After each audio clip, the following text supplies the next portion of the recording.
typical like lecture classroom? We've done student-centered learning before, last year, but this is the first year where I've actually recognized it and identified how I'm embracing everybody else and learning to essentially learn. So learning to embrace everybody else's knowledge as well as mine kind of teaches you how to be that sponge and be that lifelong sponge, the one who learned how to learn and can keep learning to develop learning skills, I guess, essentially.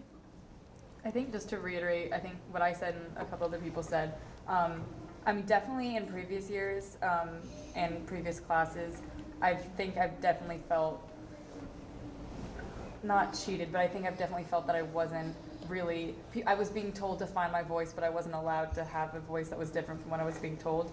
And I think that's the best thing for sure that's come out of this experience. And just any situation that does allow you to like actually find who you are in the context of a situation, of a subject, or whatever it may be.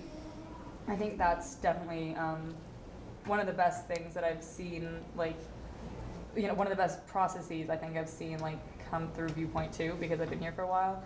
And I think just slowly seeing it become more of a, actually having the chance to, even if it's something that's different from what's being presented to you. And not to say that, you don't learn from, obviously you learn and respect everybody's point of view, but, the fact that you are allowed and even encouraged to work on developing what's true for you in those situations, I think that's definitely the best thing and one of the best things that I've seen change. I think one of the ways, like for a lifelong learner, the way it's going to like apply to us at least, because I know a lot of us are like in the college process.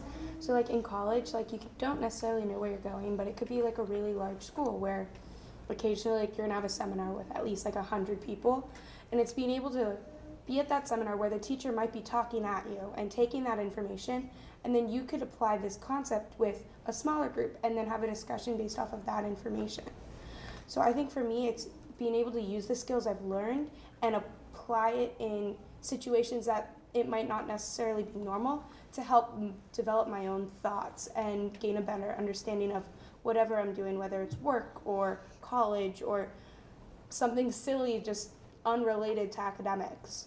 Yeah, for me, this like last kind of discussion is really surreal, because like the past few days in Mr. Rivera's class, like one of our writing assignments has been writing like a comment app. Yeah. And what I'm literally writing about is like the idea of like questioning things presented as facts, and like how personal experience in my life have affected me to like learn to want to question things.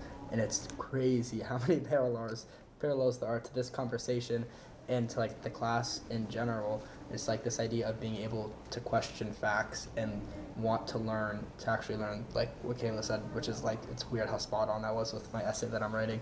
But Read it Rosie read it. Like, I've read it 3 times so far. It's weird how many like parallels there are to this, and I think just like the idea of like learning to actually like learn, not learning to memorize or not learning for a grade, is what I've gotten the most out of this class. And like another great thing that this teaches us is about communicating with people. All through your life after this, we're gonna have to communicate with people, whether it's like personal relationships or jobs or whatever.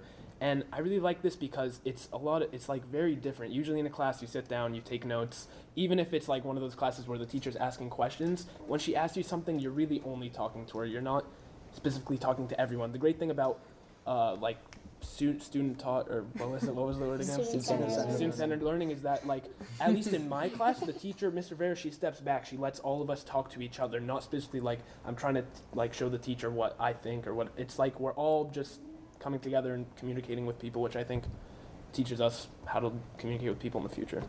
Also, like the lack of a lecture really forces you to look yourself at the material instead of listening someone talk at you, which is never going to be the case.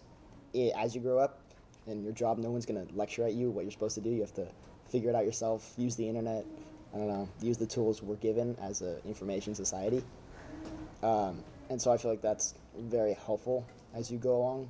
because you're developing the skills that you're gonna use eventually, or sooner rather than later. And by hearing what you guys have said, how Miss Rivera steps back and gives you that chance to discuss, I feel like you guys are older and you have learned to develop discussion skills, and I feel like that's like the basis of this class. Yes, it's a history class. Yes, we're learning about what we're supposed to learn in American history, but we're also learning how to work as a class. And I have found that this year has been the year to embrace those skills, and as time goes on, we'll develop those skills better and better. But right now, I feel like this has been where Ms. Clark has said, okay, I'm going to step back a little bit, let you guys work a little bit, and it's just prepping us and developing our skills to communicate the way you essentially do in your class in 11th grade. I kind of agree with her